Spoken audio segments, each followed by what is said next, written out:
Լիբանան, Բաղեստին, Մահմուդ Աբբաս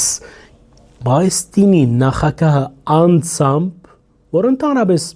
այցելություններով հանդեպ որոշակի վերաբահություններ ունի, անձամբ կժամաներ Բեյրութ, կընդունվեր Լիբանանի նախագահ Ջոզեֆ Աունի, ինչպես նաև վարչապետ Նաուաֆ Սալամի կողմէ։ Քննարկումները անշուշտ կապված էին Բաղեստինի աբորինի զենքի մասին, որ միշտ եղած է սպառնալիք Լիբանանի ներքին կայունության։ Այս օրերուն սակայն գլխավոր օրակարգը հետևյալն էր, որ Բաղեստին կամ բաղեստինցի կամ Բաղեստինի իրավական պետությունը կմերժե բոլոր այն փորձերը, որոնք կփորձեն ապագայունացնել Լիբանան-Իսրայել կամ իրենք ինչպես կսիրեն գոչել Լիբանան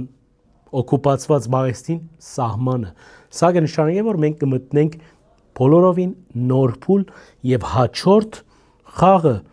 Հեզբոլլայի խաղը պիտի լա այն իմաստով, որ բացահայտ որոշակի նոր զարգացումներ պիտի տեսնենք կապված Հեզբոլլայի զենքին զինամթերքին։ Այս բոլորին մասին հետևեցեք մեր լուրերով։